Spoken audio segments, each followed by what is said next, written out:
자, 찾으셨으면 같이 한 목소리로 하나님 말씀을 읽도록 하겠습니다. 여호야긴이 왕이 될 때에 나이가 18세라 예루살렘에서 석 달간 다스리니라. 그의 어머니의 이름은 느후수다요 예루살렘 엘라단의 딸이더라. 여호야긴이 그의 아버지의 모든 행위를 따라서 여호와께서 보시기에 악을 행하였더라. 그때에 바벨론의 왕 느부갓네살의 신복들이 예루살렘에 올라와서 그 성을 에워싸니라. 그의 신복들이 에워쌀 때에 바벨론의 왕 느부갓네살도 그 성에 이르니 유다의 왕 여호야긴이 그의 어머니와 신복과 지도자들과 내시들과 함께 바벨론 왕에게 나아가매 왕이 잡으니 때는 바벨론의 왕 8째 해이라. 그가 여호와의 성전의 모든 보물과 왕궁 보물을 집어내고 또 이스라엘의 왕 솔로몬이 만든 것 곧 여호와의 성전의 금그릇을 다 파괴하였으니 여호와의 말씀과 같이 되었더라. 그가 또 예루살렘의 모든 백성과 모든 지도자와 모든 용사 10,000명과 모든 장인과 대장장이를 사로잡아가매 비천한 자 외에는 그 땅에 남은 자가 없었더라. 그가 여호야긴을 바벨론으로 사로잡아가고 왕의 어머니와 왕의 아내들과 내시들과 나라의 권세 있는 자도 예루살렘에서 바벨론으로 사로잡아가고 또 용사 7,000명과 장인과 대장장이 1,000명 곧 용감하여 싸움을 할 만한 모든 자들을 바벨론 왕이 바벨론으로 사로잡아가고 바벨론 왕이 또 여호야긴의 숙부 마따니아를 대신하여 왕으로 삼고 그의 이름을 고쳐 시드기야라 하였더라. 아멘. 지난 시간에 저희가 여호야김 왕에 대해서 살펴보았습니다. 저희가 이제 예레미야서를 통해서 보았듯이 이 시대는 굉장히 혼란스러운 시기였습니다. 나라의 운명을 앞에 두고 친바벨론주의자들, 바벨론을 가까이 해야 된다라고 하는 사람들과 친애굽주의자들, 애굽을 가까이 해야 된다라고 하는 이 크게 말하면 이제 두 패로 나뉘어져 있었습니다. 사실 우리는 모든 역사적 사건이 일어난 후에 그리고 이제 예레미야서가 하나님 말씀 정경으로 확립이 된 후에 우리가 이제 이 역사, 과거의 역사를 우리가 바라보기 때문에 지난번에 이제 우리가 살펴보았던 예레미야 선지자를 대한 이 여호야김 왕이 행한 그 행위, 악한 행위들에 대해서 그것이 악하다라고 이렇게 쉽게 판단할 수 있지만 만약에 우리가 정말로 그 당대에 살았던 사람들이라면 어떤 것이 정말 하나님의 뜻일까? 바벨론을 가까이 하는 게 하나님의 뜻일까? 아니면 애굽을 가까이 하는 게 하나님의 뜻일까라고 하는 것에 대해서 사실 상당한 분별력을 우리가 필요로 했을 것입니다. 물론 그렇다고 해서 여호야김 왕이 행한 그 악행들을 우리가 정당화할 수는 없을 것입니다. 분명히 그렇게 혼란스러운 상황 속에서도 올바른 판단, 하나님의 뜻이 무엇인지를, 하나님의 뜻이 어디 있는지를 바르게 판단하는 사람들이 있었고, 그래서 이제 그 사람들이 예레미야 선지자를 도와주었고, 또 여호야김 왕이 하는 그 악행에 대해서 그렇게 해서는 안 된다고 말리는 신하들이 있었던 것을 우리가 볼 수 있기 때문입니다. 저희가 지난 시간에 보았던 열왕기하 24장 1절부터 7절까지의 말씀은 대략적으로 기원전 605년부터 598년까지의 그 역사를 한 7년 정도 되나요? 역사를 염두에 둔 것입니다. 특별히 이제 성경이 어떤 사건 그리고 또 연대에 대해서 정확하게 구분을 하고 있지 않기 때문에 우리가 이제 성경을 조금 바르게 잘 이해하려면 좀 우리 스스로 우리 편에서 좀 노력을 할 필요가 있습니다. 다시 한번 말씀을 드리면 24장 1절은 크게 둘로 나누어서 이해를 해야 합니다. 그 전반부 여호야김 시대에 바벨론 왕 느부갓네살이 올라왔다라고 하는 이 말씀은 기원전 604년 경에 해당하는 말씀입니다. 그리고 그 다음에 나오는 후반절 말씀, 여호야김이 3년간 섬기다가 돌아서서 그를 배반했다는 말씀은 3년 후, 약 601년 기원전 601년의 일이에요. 한 절에 서로 다른 시대에 대해서 이야기를 하는 겁니다. 그리고 이제 2절부터 24장 2절부터 나오는 그 이하의 설명은 601년부터 기원전 601년부터 598년까지의 상황을 사실 설명을 하고 있는 것입니다.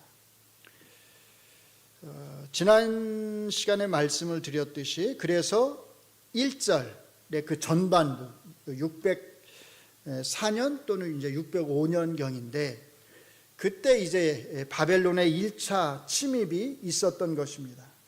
우리에게 중요한 것은 이 1차 침입 때 우리가 잘 아는 다니엘하고 그 세 친구가 바벨론의 포로로 끌려갔다라고 하는 것이에요. 역대하 36장에 보시면 이때 아마 여호야김 왕도 바벨론으로 끌려갔고 여기서 잠시 포로 생활을 했던 것 같아요. 그리고 바벨론 왕에게 내가 다시 잘 섬기겠다고 이제 약속을 하고서 돌아왔던 것 같습니다. 그런데 아까 말씀드렸듯이 1절 후반절에 보면 다시 이제 3년 만에 여호야김 왕은 바벨론을 배신하게 됐죠.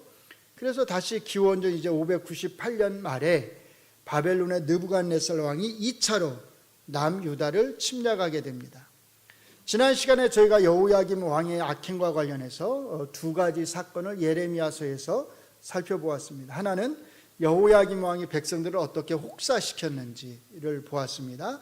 자기 왕궁을 백향목으로 짓기 위해서 백성들을 동원해서 지어놓고는 임금을 주지 않았다라는 거예요. 일꾼들에게. 다른 하나는 예레미야 선지자가 바룩에게 시켜서 기록한 그 여호와의 말씀, 그 책을 다 불태워버렸다는 거예요. 여호야김 왕의 이 악행과 관련해서 좀 하나만 더 살펴보고 여호야긴 왕으로 넘어가겠습니다. 예레미야 26장으로 우리 한번 같이 가보겠습니다. 예레미야 26장입니다.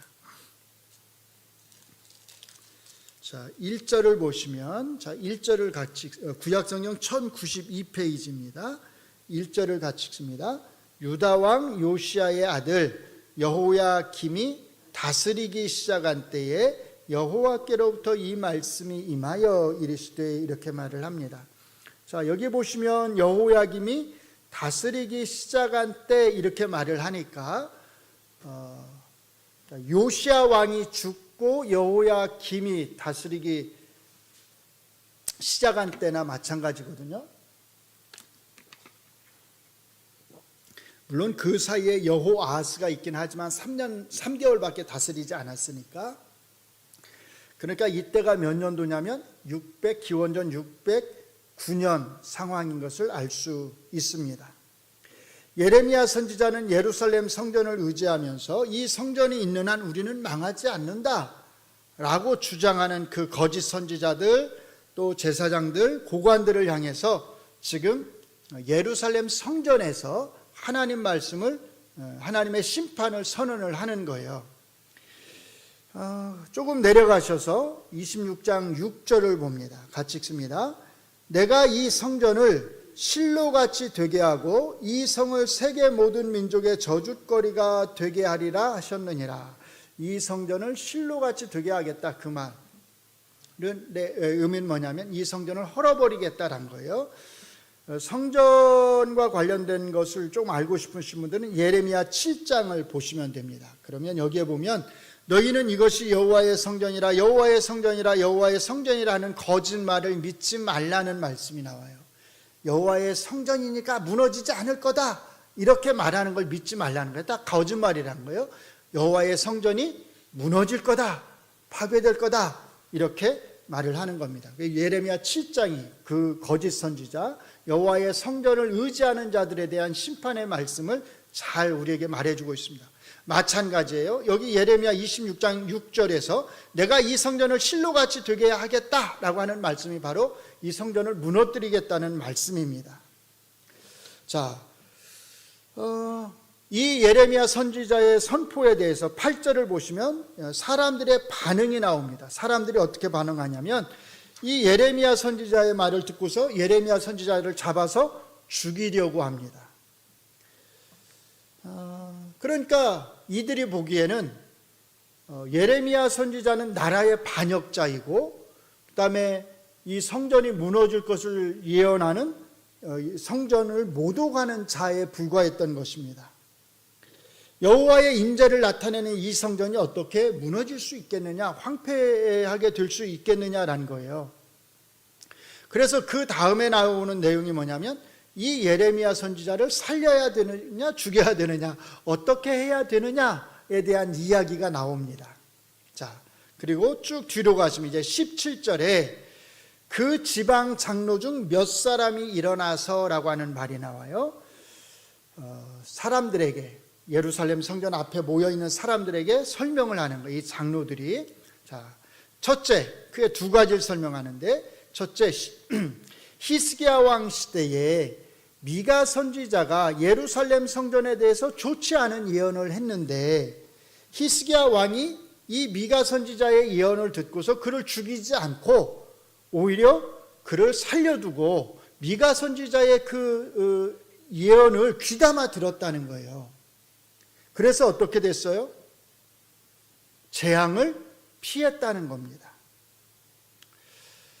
둘째, 이것이 중요한데, 여호야김 왕의 시대에, 그러니까 아마 이제 바로 얼마 전에 있었던 일을 말하는 것 같아요.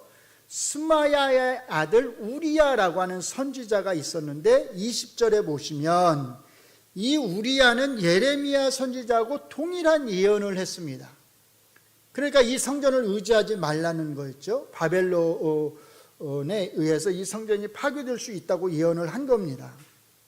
그런데 여호야김 왕이 이 우리야를 죽이려고 하니까 우리야 선지자가 어디로 도망을 했냐면 애굽으로 도망을 했습니다.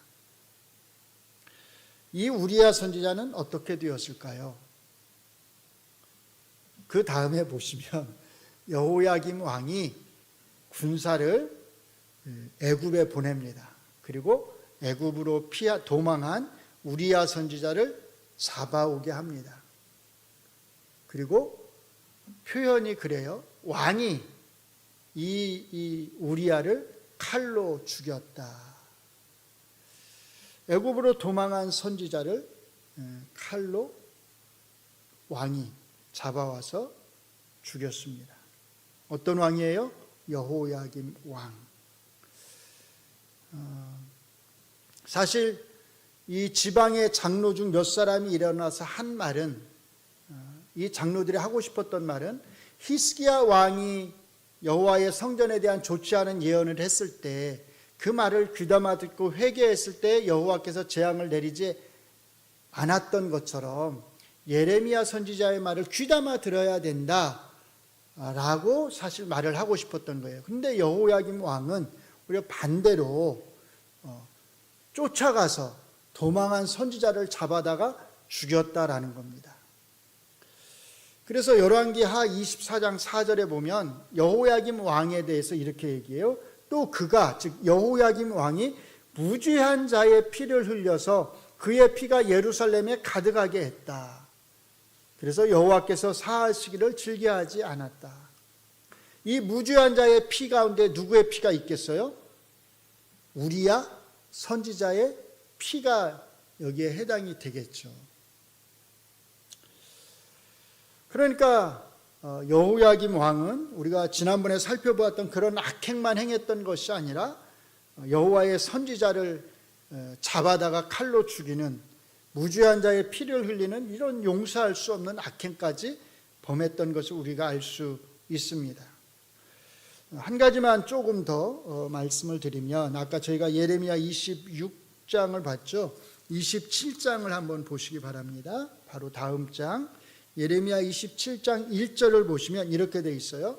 유다 왕 요시야의 아들 여호야김이 다스리기 시작할 때에 여호와께서 말씀으로 예레미야에게 임하니라, 이렇게 되어 있어요.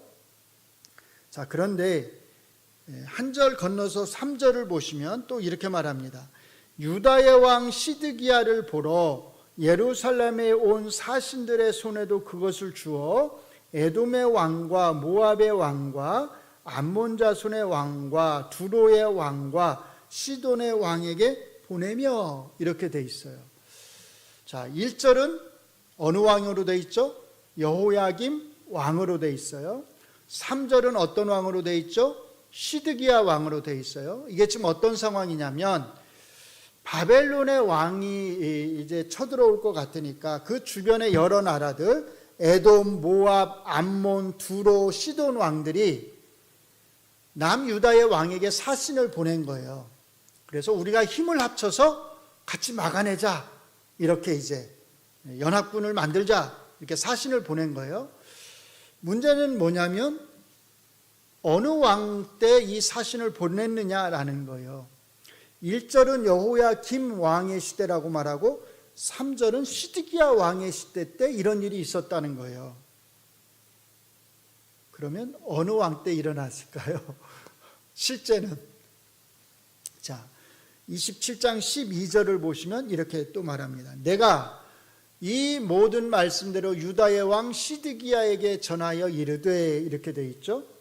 자, 그러니까 3절 이후부터는 계속 시드기야 왕의 시대를 이야기합니다. 그 다음 장 28장 1절도 마찬가지예요. 그해 곧 유다 왕 누가요? 시드기야가 다스리기 시작한 지 4년 다섯째 달 기브온 아수리 아들 선지자 하나냐가 이렇게 말을 합니다. 자, 그러니까 27장 3절부터 보면 이게 다 시드기야 왕 시대의 일로 이야기를 하고 있어요. 일관되게. 그렇기 때문에 27장 1절에 나오는 여호야김이라고 하는 그 표현은 뭘로 바꿔야 돼요? 시드기야로 바꿔야 됩니다. 사실은 시드기야 왕을, 그게 이제 여러 사본들이 있는데 그 사본 중에 여호야김으로 되어 있는 사본이 있는 거예요. 우리말 성경은 그 여호야김으로 나와 있는 사본을 택했는데 사실은 그게 여호야김보다는 시드기야가 사실은 맞습니다. 그래서 여러분들이 요 27장 1절을 읽으실 때는 시드기야로 바꿔서 읽으셔야 이게 일관성이 있습니다. 그 다음에 계속 시드기야 왕에 대해서 언급을 하는 거니까요. 그렇게 여러분들이 참고를 하셔서 읽으시면 좋을 것 같습니다. 자, 이제 열왕기하 24장 오늘 본문으로 한번 다시 돌아가 보도록 하겠습니다. 열왕기하 24장 8절을 보시면 이렇게 말을 합니다.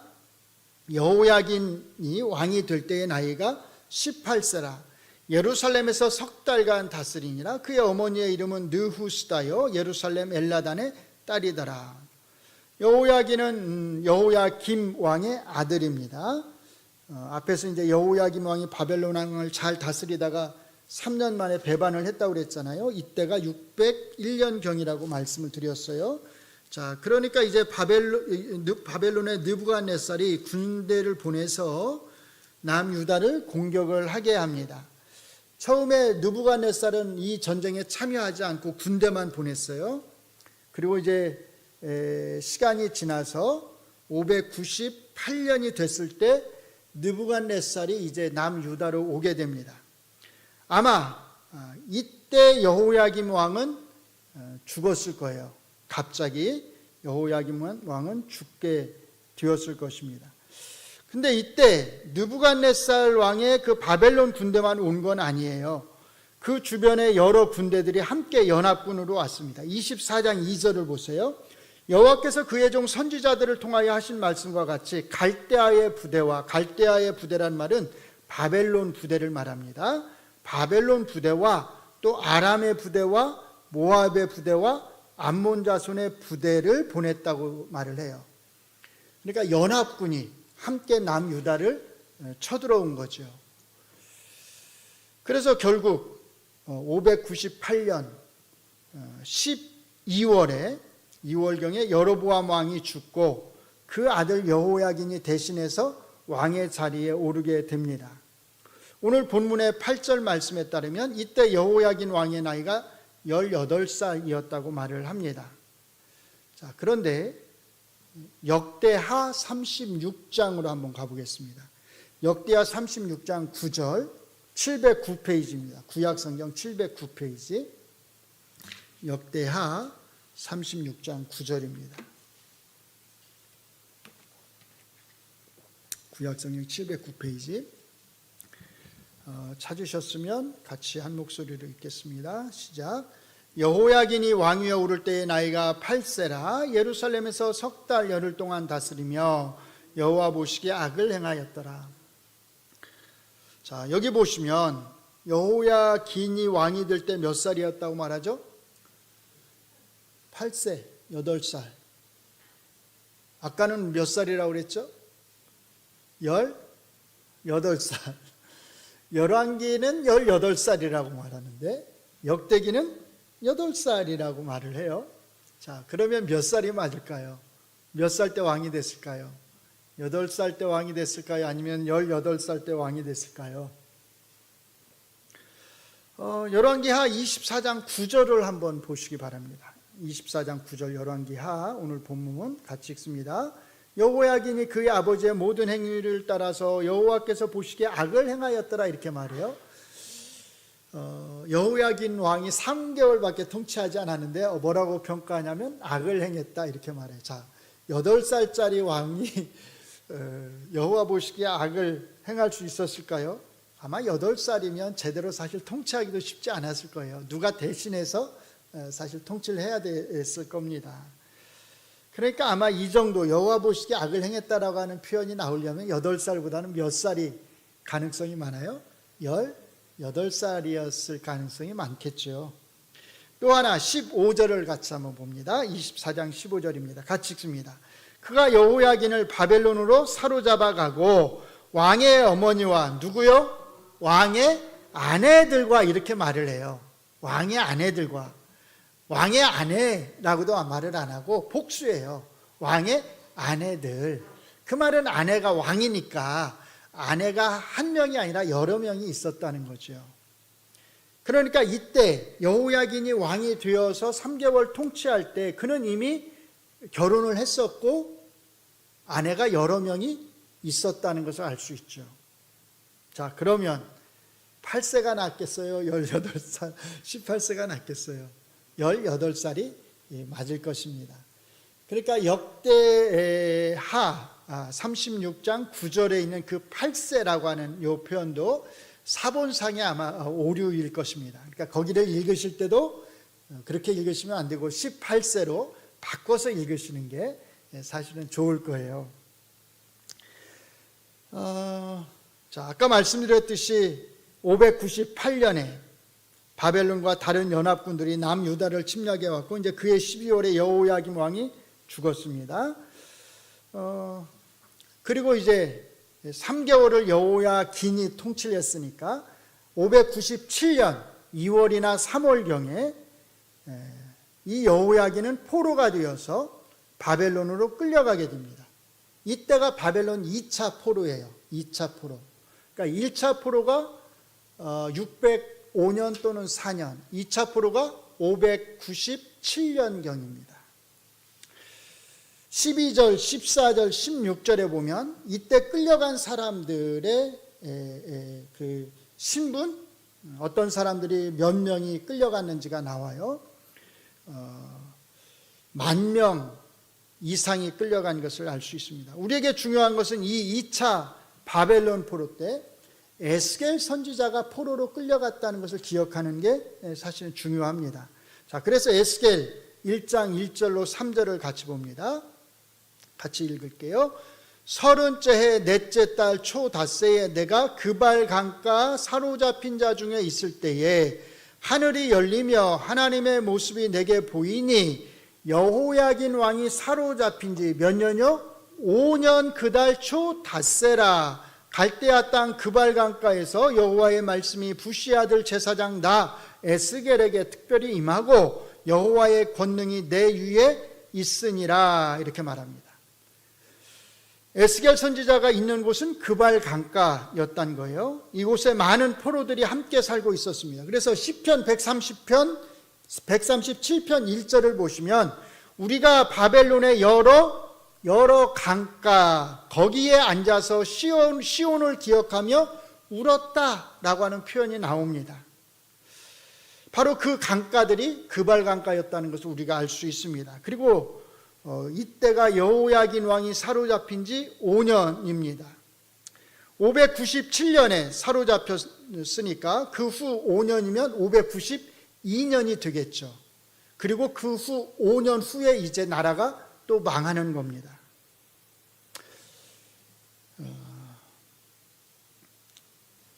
이 여호야긴 왕과 관련해서는 그가 3개월밖에 통치하지 않았기 때문에 사실 많은 기록이 없어요.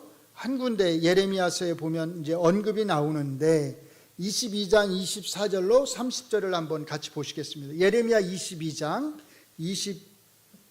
24절로 30절입니다. 제가 읽어드릴게요. 여호와의 말씀이니라 나의 삶으로 맹세하노니 유다 왕 여호야김의 아들 고니야가, 여기 고니야가 누구냐면 여호야긴을 말합니다. 여호야긴. 고니야가 나의 오른손에 인장 반지라 할지라도 내가 빼어서 내 생명을 찾는 자의 손과 내가 두려워하는 자의 손, 곧 바벨론의 왕 느부갓네살의 손과 갈대아인의 손에 줄 것이라. 내가 너와 너를 낳은 어머니를 너희가 나지 아니한 다른 지방으로 쫓아내리니 너희가 거기에서 죽으리라. 그들이 그들의 마음에 돌아오기를 사모하는 땅에 돌아오지 못하리라. 이 사람 고니야는, 여호야긴은 천하고 깨진 그릇이냐, 좋아하지 아니하는 그릇이냐, 어찌하여 그와 그의 자손이 쫓겨나서 알지 못하는 땅에 들어갔는고. 땅이여 땅이여 땅이여 여호와의 말을 들을지니라. 여호와께서 이와 같이 말씀하시니라. 너희는 이 사람이 자식이 없겠고 그의 평생 동안 형통하지 못할 자라 기록하라. 이는 그의 자손 중 형통하여 다윗의 왕위에 앉아 유다를 다스릴 사람이 다시는 없을 것임이라 하시니라.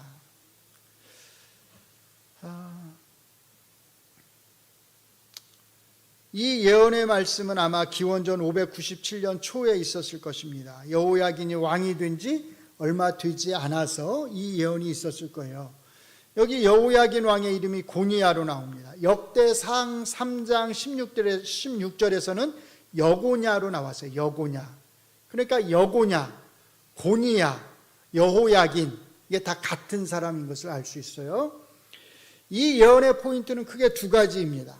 여호야긴 왕이 아무리 귀하다 할지라도 그가 포로로 바벨론에 끌려가게 되리라는 거예요. 두 번째, 이 여호야긴 왕에게는 이제 그 뒤를 이어서 유다를 다스리게 될 왕이 나오지 않으리라는 겁니다. 다윗의 왕가가 이제 여호야긴으로 끝나게 되리라는 겁니다. 예레미야 선지자의 이 예언대로, 말대로 여호야긴 왕의 뒤를 이어서 왕이 되는 사람은 더 이상 없게 됩니다. 누가 왕이 되냐면 시드기야가 왕이 되죠. 시드기야는 여호야긴의 아들이 아니라 숙부였습니다. 그런데 아주 놀라운 사실이 하나 있습니다. 여호야긴 왕에 대한 언급이 이게 다가 아니라는 거예요. 열왕기하 25장은 놀랍게도 이 여호야긴 왕에 대한 언급으로 끝납니다. 25장 27절부터 보시면 이렇게 말합니다. 유다 왕 여호야긴이 사로잡혀 간 지 37년, 곧 바벨론의 왕 에월무로닥이 즉위한 원년 12월 그달 27일에 유다의 왕 여호야긴을 옥에서 내놓아 그 머리를 들게 하고 그에게 좋게 말하고 그의 지위를 바벨론에 그와 함께 있는 모든 왕의 지위보다 높이고 그 죄수의 의복을 벗게 하고 그의 일평생에 항상 왕의 앞에서 양식을 먹게 하였고 그가 쓸 것은 날마다 왕에게서 받는 양이 있어서 종신토록 끊이지 아니하였더라. 이렇게 열왕기가 끝이 납니다. 자, 여기 보시면 유다 왕 여호야긴이 아직 살아있다는 걸로 끝나는 게 중요해요. 근데 사로잡혀 간 지 몇 년째냐면 37년째 풀려났다는 거예요. 그러니까 37년 동안 옥살이를 한 거죠. 한 나라의 왕이, 한 왕국의 왕이 포로로 끌려가서 37년을 옥살이했다고 하는 것도 참 안타까운 일 같아요. 근데 한번 잘 생각을 해보세요. 아까 몇 살에 왕이 되었죠? 18살. 몇 년 옥살이했죠? 37년. 그럼 몇 살에 옥에서 나온 거예요? 18 더하기 37 하면 55살이 되어서 옥에서 나왔다는 거예요. 연도로 계산을 하면 아까 597년에 끌려갔는데 37년 후에 나오게 되니까 597에서 37을 빼면 약 560년에 옥에서 풀려나게 됩니다. 어떤 분들은 이제 이게 뭐가 그렇게 중요합니까? 라고 생각할지 모르겠어요. 근데 사실 이것이 굉장히 중요합니다. 왜냐하면 이 여호야긴 왕이 옥에서 37년을 생활을 했고 풀려나서 계속 이제 왕궁에서 생활을 했다고 하는 것은 이 여호야긴 왕에게 뭐가 있었다는 거예요? 후손들, 자식들이 있었다는 뜻입니다. 아들들이 있었다는 뜻이에요. 그래서 역대하 3장 16절로 19절을 한번 같이 보시겠습니다. 여기 보시면 자, 여호야김의 아들들은 그 아들들에 대한 이름이 나와요. 그의 아들 여고냐가 누구라고요? 여호야긴이고 또 그의 아들은 시드기야요. 요 시드기야는 숙부 시드기야하고 다릅니다. 아들 시드기야예요. 그러니까 여호야긴하고 시드기야하고 있었던 거예요. 그 다음에 17절을 보시면 사로잡혀간 여고냐, 즉 여호야긴의 아들들은 그의 아들 스알디엘과 말기람과 부다야와 세나살과 여가마와 호사마와 느다바요. 적어도 7명의 아들들이 있었어요.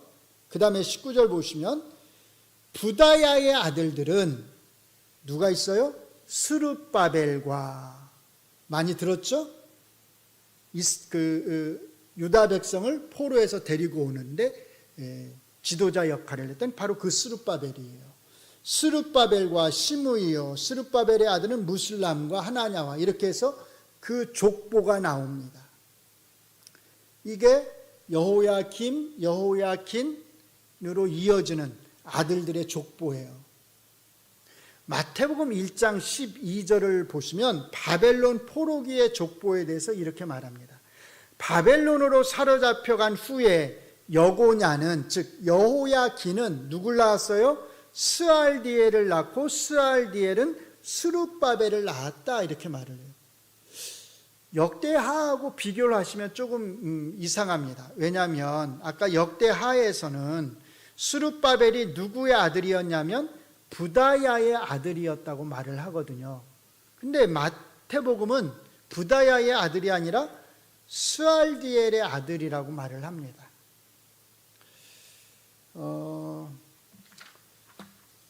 그러니까 성경의 족보가 우리가 생각하듯이 그렇게 우리에게 아주 정확한 정보를 주는데 목적이 있는 게 아닌 것을 알 수 있습니다. 우리에게 중요한 것은 여호야긴 왕이 포로로 끌려갔지만 그에게는 여전히 뭐가 있었다? 아들들이 있었다라는 게 중요하죠. 물론 예레미야 선지자의 예언대로 이들 중에 다시 왕이 되는 자는 없었습니다. 그 누구도 다시 유다의 왕이 되지 못했습니다. 그러나 이들은 왕족으로서 나중에 바벨론 포로에서 귀환할 때 스룹바벨처럼 아주 중요한 역할을 했었고, 또 돌아와서도 아주 중요한 역할들을 감당하게 됩니다. 무엇보다 중요한 것은 결국 이들의 가문에서, 우리에게 중요한 것은 예수님이 태어나셨다는 거죠. 어떻게 보면 예수님은 육체적으로는 몰락한 왕의 가문에서 태어나신 것입니다. 우리나라에서도 몰락한 이씨 가문의 후손들이 있잖아요. 아무도 그들을 인정해 주지 않습니다. 예수님이 다윗의 가문에서 태어난 것에 대해서 사람들은 몰락한 가문의 왕으로서 별로 신경을 쓰지 않았습니다. 그러나 하나님은 그렇지 않으셨다는 것입니다. 하나님은 비록 육체적인 이 다윗의 왕가, 이 가문은 몰락했지만 하나님은 여전히 하나님께서 다윗 왕에게 하셨던 그 약속을 지키는데 신실하셨다는 것입니다. 다윗의 가문에서 그 어떤 왕도 대신할 수 없는 육체적으로 대신할 수 없는 참된 왕으로서 예수님이 태어나게 하신 것입니다. 예수님이 이 땅에 오신 것은 몰락한, 다 망해버린 그 다윗의 가문을 다시 일으키기 위해서, 그 다윗의 가문을 이 땅에 다시 세우기 위해서 오신 것이 아니라는 거예요. 이스라엘 사람들은 그것을 기대했겠죠. 그것을 열망했고 그것을 소망했습니다. 그러나 하나님의 뜻은 그것이 아니었다는 게 중요합니다. 하나님의 뜻은 단순히 몰락한 한 가문을, 한 왕족을 세우는 데 있지 않았습니다. 하나님이 다윗에게 약속한 그 왕가는 인간적인 혈통으로 계속 이어지는 그런 왕가, 그런 영원한 왕가가 아니었습니다. 하나님이 다윗 왕에게 약속한 그 왕가는 하나님을 믿는 믿음으로 이어지게 되는 영적 혈통, 믿음의 혈통을 통한 영원한 왕가였다라고 하는 것이 중요합니다. 하나님의 뜻과 약속은 이스라엘이라고 하는 한 나라에만 국한될 수 없었다는 뜻입니다.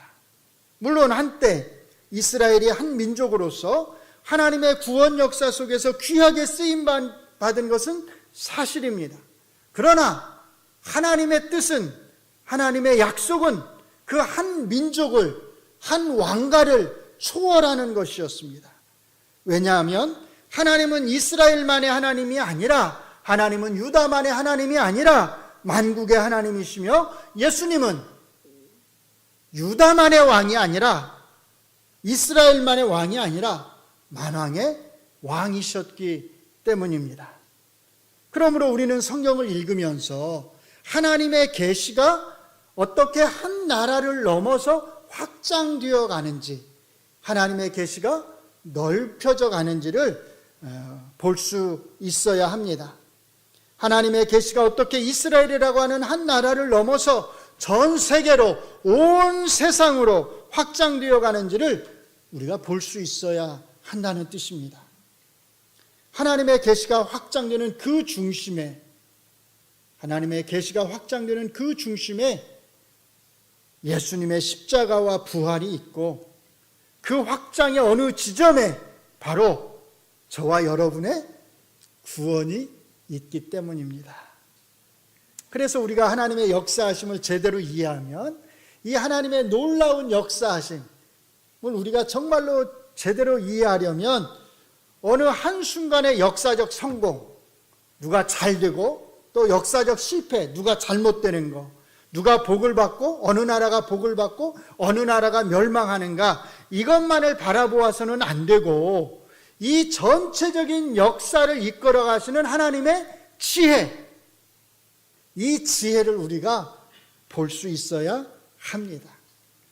그 전체적인 역사를 하나님의 지혜의 눈을 통해서 보게 되면 바울 사도께서 로마서에서 했던 그 고백을 우리가 하지 않을 수가 없어요. 로마서 11장 33절로 36절에서 바울 사도께서 이렇게 말합니다. 깊도다 하나님의 지혜와 지식의 풍성함이여, 그의 판단은 헤아리지 못할 것이며 그의 길은 찾지 못할 것이로다. 누가 주의 정신을 알았느냐? 누가 그의 모사가 되었느냐? 누가 주께 먼저 드려서 갚으심을 받겠느냐? 이는 만물이 주에게서 나오고 주로 말미암아 주께로 돌아감이라. 그에게 영광이 세세에 있을지어다. 아멘. 바울 사도가 이 고백을 하는데 어느 때 이 고백을 하냐면 하나님의 전체적인 역사, 그것을 쫙 훑어준 다음에 이렇게 고백을 하는 거예요. 우리의 개인의 역사도 마찬가지입니다. 우리 눈앞에 있는, 당장 내 앞에 있는 그런 어려움, 그런 고난만 보지 말고 우리가 조금 더 멀리 내다보면 나중에 우리는 우리의 개인의 삶 속에서 역사하신 하나님의 그 지혜가 얼마나 놀라웠는지를, 하나님께서 우리를 위해서 얼마나 놀라운 지혜를 베풀어 주셨는지를 우리가 깨닫지 않을 수 없게 될 것입니다. 세계 역사뿐만 아니라 우리 개인의 삶의 역사에도 간섭하시는 그 하나님의 지혜를 믿으시기 바랍니다. 그 지혜를 믿으면 우리가 당장의 어려움, 당장의 고난에 우리가 일희일비하지 않고 그 모든 것들을 다 인내하면서 잘 이겨낼 수 있을 것입니다. 그리고 우리는 나중에 우리의 인생에 아마도 말미에 그 전일 수도 있겠죠.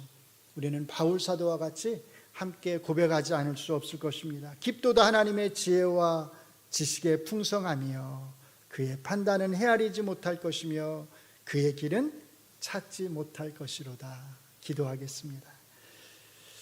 우리가 어떻게 하나님의 이 역사를 운행하시는, 이끄시는 하나님의 그 모든 지혜를 우리가 헤아릴 수 있겠습니까? 우리의 개인의 삶에서 우리의 삶을 지도하시고 인도하시는 하나님의 그 지혜를 우리가 어찌 다 헤아릴 수 있겠습니까? 하나님, 우리의 눈앞에 있는 어려움, 고난만 보지 않게 하시고 우리의 개인의 삶 전체를 이끌어 가시는 그 하나님의 지혜를 보게 하시고 이 세계의 역사 전체를 이끌어 가시는 그 하나님의 지혜를 볼 수 있게 하여 주시옵소서. 그렇게 할 수 있다면 우리는 우리의 삶에서 일어나는 복과 또 성공과 실패, 그런 것들에 연연하지 않고 하나님의 은혜를 의지하면서 하나님의 신실하심을 의지하면서 우리가 이 땅에서 살아갈 수 있을 줄로 믿습니다.